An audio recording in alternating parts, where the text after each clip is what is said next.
जय श्री राधे कृष्ण। आप सभी का आपके अपने YouTube channel VK Mishra present में बहुत बहुत स्वागत है। आइए आज आप सब सुनेंगे शुक्र प्रदोष व्रत की कथा। प्रदोष का व्रत प्रत्येक माह के कृष्ण पक्ष और शुक्ल पक्ष की त्रयोदशी तिथि के दिन जब भी प्रदोष काल का समय प्राप्त होता है उस दिन प्रदोष व्रत को धारण किया जाता है। यह व्रत भगवान शिव जी को अति प्रिय होता है।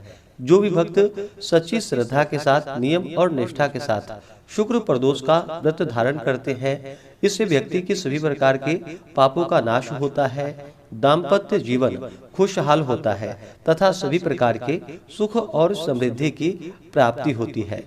तो आइए सुनते हैं शुक्र प्रदोष व्रत की कथा। तो बोलिए प्रेम से भगवान भोलेनाथ की जय, माता पार्वती की जय, सर्वदेवी देवता की जय। एक समय की बात है, सभी प्राणियों के हितार्थ परम पवित्र भागीरथी के तट पर ऋषि समाज द्वारा विशाल गोष्ठी का आयोजन किया गया। विज्ञ महर्षियों की एकत्रित सभा में व्यास जी के परम शिष्य पुराणवेत्ता श्री सूत जी हरि कीर्तन करते हुए पधारे। सूत जी को देखते ही शौनक आदि 88,000 ऋषि मुनियों ने दंडवत उन्हें प्रणाम किया। महाज्ञानी श्री सूत जी ने भक्ति भाव से ऋषियों को हृदय से लगाया तथा आशीर्वाद दिया। विद्वान ऋषिगण और सब शिष्य आसनों पर विराजमान हो गए। मुनिगण विनीत भाव से पूछने लगे कि हे परम दयालु, कलिकाल में भगवान शंकर जी की भक्ति किस आराधना द्वारा उपलब्ध होगी, हम लोगों को बताने की कृपा कीजिए, क्योंकि कलयुग के सभी प्राणी पाप कर्म में रत होकर वेद शास्त्रों से विमुख रहेंगे। दीन जन अनेकों संकटों से त्रस्त रहेंगे। हे मुनि श्रेष्ठ, कलिकाल में सत्कर्म की ओर किसी की रुचि नहीं होगी। जब पुण्य क्षीण हो जाएगा तो मनुष्य की बुद्धि असत कर्मों की ओर प्रेरित होगी, जिससे दुराचारी पुरुष वंश सहित समाप्त हो जाएंगे। इस अखिल भूमंडल पर जो मनुष्य ज्ञानी होकर ज्ञान की शिक्षा नहीं देता, उस पर परमपिता परमेश्वर कभी प्रसन्न नहीं होते हैं। हे महामुने, ऐसा कौन सा उत्तम व्रत है जिससे मनोवांछित फल की प्राप्ति होती है? कृपा कर यह बतलाइए। ऐसा सुनकर दयालु हृदय श्री सूत जी कहने लगे कि हे श्रेष्ठ मुनियों तथा शौनक जी, आप धन्यवाद के पात्र हैं। आपके विचार सराहनीय हैं एवं प्रशंसनीय हैं। आप वैष्णवों में अग्रगण्य हैं, क्योंकि आपके हृदय में सदा ही परहित की भावना रहती है। इसलिए हे शौनकादि ऋषियों, आप सुनो, मैं उस व्रत को तुमसे कहूंगा जिसके करने से सब पाप नष्ट हो जाते हैं। धन वृद्धि कारक, दुख विनाशक, सुख प्राप्त कराने वाला, संतान देने वाला, मनोवांछित फल प्राप्ति कराने वाला यह व्रत तुमको सुनाता हूँ, जो किसी समय भगवान शंकर जी ने सती जी को सुनाया था और उनसे प्राप्त यह परम श्रेष्ठ उपदेश मेरे पूज्य गुरु जी ने मुझे सुनाया था, जिसे मैं आपको समय पाकर शुभ वेला में सुनाता हूँ। अब मैं आपको शुक्रवार त्रयोदशी प्रदोष व्रत की कथा सुनाता हूँ। इस व्रत की पूजा विधि अन्य प्रदोष व्रत के ही समान है। इसमें श्वेत रंग की खीर जैसे पदार्थ का ही सेवन करने का विशेष महत्व होता है। श्री सूत जी बोले, प्राचीन काल की बात है, एक नगर में 3 मित्र रहते थे। तीनों में ही घनिष्ठ मित्रता थी। उनमें से एक राजकुमार, दूसरा ब्राह्मण पुत्र, तीसरा सेठ पुत्र था। राजकुमार व ब्राह्मण पुत्र का विवाह हो चुका था। सेठ पुत्र का विवाह के बाद गौना नहीं हुआ था। एक दिन तीनों मित्र आपस में स्त्रियों की चर्चा कर रहे थे। ब्राह्मण पुत्र ने नारियों की प्रशंसा करते हुए कहा कि नारीहीन कर भूतों का डेरा होता है। सेठ पुत्र ने जब यह वचन सुना तो अपनी पत्नी को लाने का तुरंत निश्चय किया। सेठ का पुत्र अपने घर गया और माता पिता से अपना निश्चय बतलाया। उन्होंने बेटा से कहा कि बेटा, शुक्र देवता डूबे हुए हैं। इन दिनों बहु बेटियों को उनके घर से विदा कराकर लाना शुभ नहीं होता है, अतः शुक्रोदय के बाद तुम अपनी पत्नी को विदा कराकर ले आना। सेठ पुत्र अपनी जिद से टस से मस नहीं हुआ और अपनी ससुराल जा पहुंचा। सास ससुर को उसके इरादे का पता चला। उन्होंने इसको समझाने की कोशिश की, किंतु वह नहीं माना और फिर उनके सास ससुर को विवश हो अपनी कन्या को विदा करना पड़ा। ससुराल से विदा होकर पति पत्नी नगर से बाहर निकले ही थे कि उनकी बैलगाड़ी का पहिया टूट गया और एक बैल की टांग भी टूट गई। पत्नी को भी काफी चोटें आई। सेठ पुत्र ने आगे चलने का प्रयत्न जारी रखा, तभी डाकुओं से भेंट हो गई और वे धन धान्य लूट कर ले गए। सेठ पुत्र पत्नी सहित रोता पीटता अपने घर जा पहुंचा। जाते ही उसे सर्प ने डस लिया।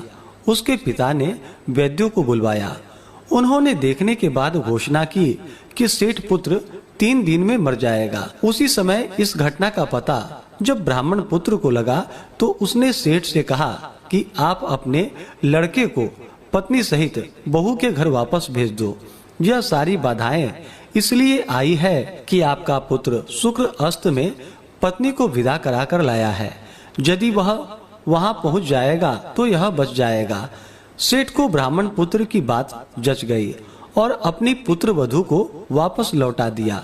वहां पहुंचते ही सेठ पुत्र की हालत ठीक होनी आरंभ हो गई।